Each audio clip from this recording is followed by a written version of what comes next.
questions? So I want to touch on some of the ideas that you put forth. You mentioned perspectives, you mentioned dialogue and debate.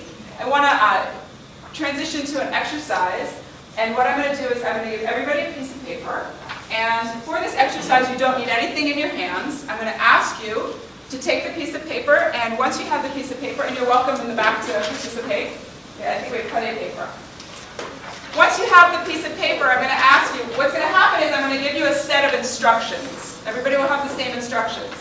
And I'm going to ask you, they're simple instructions, to complete the instructions with your eyes closed. And to do this, I'm going to ask you to stand, once you have your paper, stand and find a place in the room. Okay? If you're like me, and when you close your eyes, you wobble a little bit, you might want to stand against the wall. If you don't have those issues, you can stand wherever you want, okay? So once you have your piece of paper, you don't need anything else in your hands, no pen, nothing else, nothing to write on, no surface. Take your paper and stand somewhere in the room, and I'll give you the instructions. At the same time. And when I'm giving you the instructions, the whole time I would like your eyes closed. And please be mindful. Remember that my eyes are open, so if your eyes aren't closed, I can see that they're not closed, okay? So from this point on, I'd like everyone to close their eyes, okay? So, step number 1, please fold the paper in half.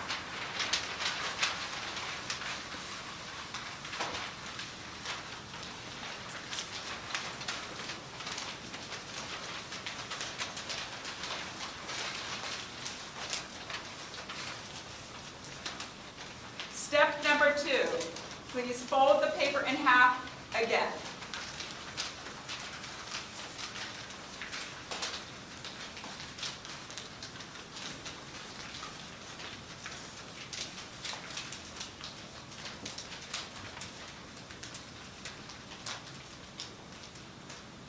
Okay. Step number 3, please tear off the bottom right corner. Tear off the bottom right corner. Please be kind and hold on to that piece of paper or stick it in your pocket instead of letting it fall.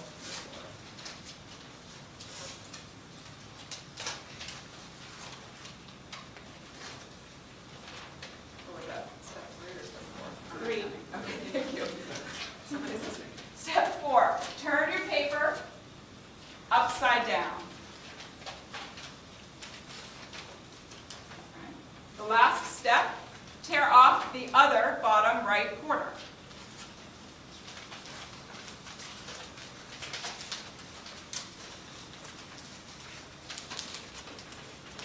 Okay.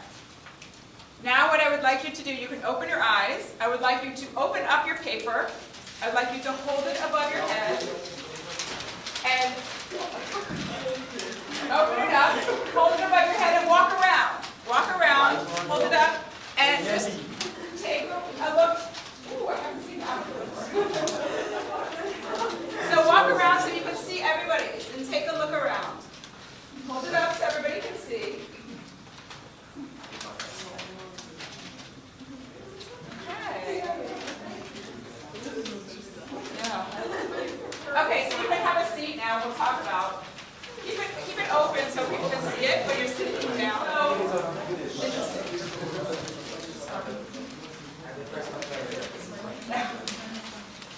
So, is it Eldar? Yeah. Eldar. So Eldar just showed me his paper because I said to him I'd never seen that specific design, and I've done this with UN peacekeepers, I've done it again in Afghanistan with women, I've done it all over the world, this exercise. And it always looks like this. You have many different images. So you showed me how you did it, and then you said, what was the last thing you said? Do you remember? Did I do it correctly? Just the bottom right part. Did I do it correctly? Is there anybody, when you held up your paper, who looked around and thought, I didn't do this right? Yeah. No, I found a few people. Okay, so you found some people who had similar. How did you feel when you saw those people? Nothing but the feelings before. I cannot be devastated by not having seen paper. It's not. I'm not looking for devastated, but it wasn't like, okay. I mean, it is a piece of paper. It's a folding exercise. I get that. But was it like, I have something in common?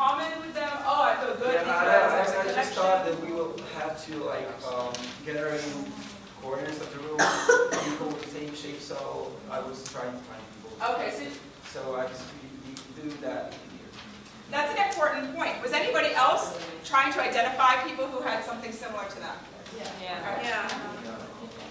So what leads us to do that? What do you think leads us to do that? What are we seeking Well, there? always, if we're working in a team or if we're ever in a group of people, we always try to find someone who's similar to us in some sort of characteristic, someone we can just identify with, work with, communicate with, and this exercise can be something to show that everyone who did it the same way could prove that they think alike and they could work together well. Okay. So sometimes we look for those commonalities. We look for those people, that safety. Oh, okay, we did it a similar way. There's that comfort there, that safety. Also, maybe somebody was looking, if, I don't know, Eldar, for example, when we had this shape, maybe he was looking around to see if he was the only one who did that. He wanted to be an original. Maybe.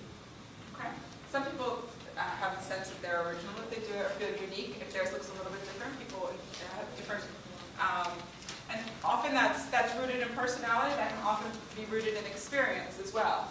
If your personality or who you are or your ideas are different and they're embraced by society, then you feel good. But if they're not so necessarily approved or accepted by society, maybe that difference is looked upon differently or in a negative way, and maybe you don't feel so unique. Can I hear from some of the people who looked around and were like, huh, okay, I did something wrong?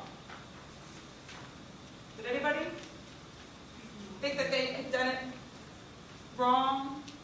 What was I asked the question a second ago and people said yes. How did I phrase it? People said yes. How did I phrase it? I don't remember how I phrased the If question. anyone was looking around and thought I did this wrong. I never thought I did this wrong, because I thought, when first of all, it was, I didn't say I did it wrong, I was like, did I do it right? But then when I was going around the room and seeing that everyone has a different thing, I was certain that, everyone was, unique. So you can't make mistakes here. You can't make mistakes here. I didn't pose myself a question that I did right or wrong. I just looked around and said, how? Like, So, and what's your answer? What's your answer to I don't that? have, yes. Different perspectives. Different perspective. I think that, especially when you turn it upside down, somebody thinks of upside down maybe like this, Yes. somebody thinks of like this, and especially when your eyes are closed, and it's just different. Different perspectives, different interpretations. So if you start out by folding your paper in half this way, in the first step is going to determine what follows. It's going to look different if I said fold it in half. Nobody asked me which way. Sometimes people ask and I say whichever way you want. So if you start out by folding it in half this way, It's going to be different. it's going to the rest it's going to unfold differently. So just that first step. And again, you're absolutely right. They're correct in that there is no one way to do this exercise. When I first did this exercise years ago, nobody gave me a picture of what your papers are supposed to look like. That's not what it's about. What is important about that? About doing this exercise and seeing that there are multiple interpretations to the 5 instructions that I gave everybody. Showing us that we are all unique and we are all individuals, which are, Different perspectives.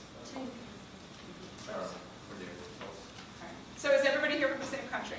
You're all from the same area? So you're all from the same area. And we can talk about what that looks like and what similarities you have in that background. Yet, at the same time, there are multiple perspectives. Yeah. What does that say to you? I think that if something is different, it doesn't mean it's wrong. Okay. That it means If something is different, it doesn't mean it's wrong.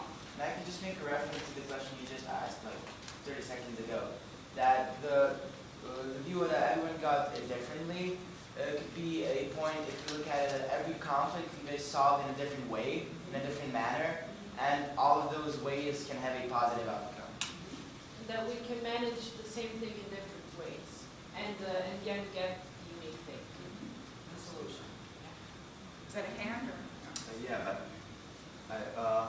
well, you said like we're in the same place and have different things. How to define what's different from yours? What is different? When So is the question, but is the question, what then is the norm? If something is different, then there's an assumption that there is a norm, that it's different from something that is accepted as the way it is supposed to be, and that's where it becomes a conflict. If we bring this back to conflict, that's where it becomes challenging.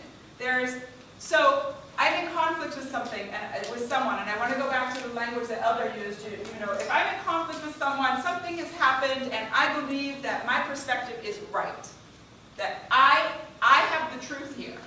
Whatever that person has experienced, I have to convince them that my truth is the one truth, that there is one perspective and it's mine.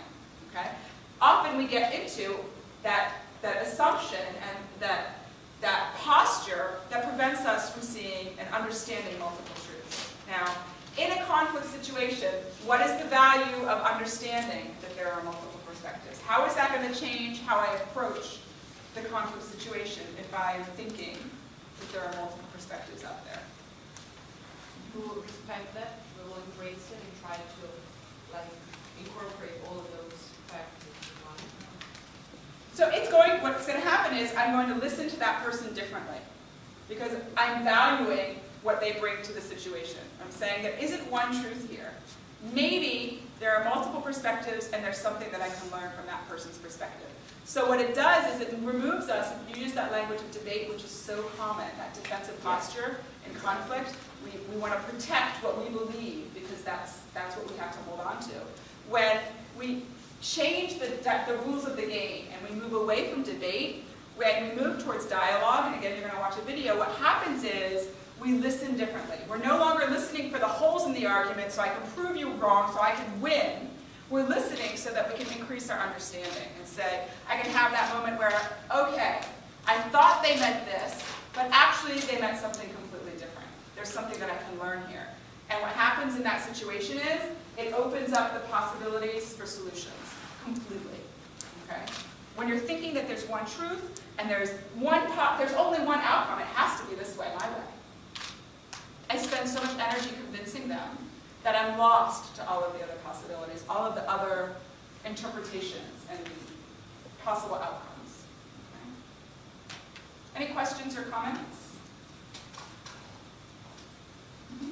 I think if we had our eyes open, I think we would follow each other because maybe we would thought that somebody is doing that right, and I have to say. For example, if we see what society do, and we'll follow that probably. We will have our own opinion, but we will probably think that others have better things to say or do. So we're doing this without your eyes, doing it with your eyes closed really allows you to be fully yourself and to hear it as yourself as an individual without being influenced. It allows you to interpret it. I 100% agree that if we did this with our eyes open, the outcome would be completely different. And that's not a bad thing. There are times when that makes sense. You want consensus, you want to look around, you want to do things differently. Yet at the same time, there are those moments where we need to be mindful that there's value in all of the different perspectives. And we want to bring those out. We want people to feel comfortable and safe putting their perspectives out there because those are valued and they're important. And they lead to a greater outcome, or can lead to a greater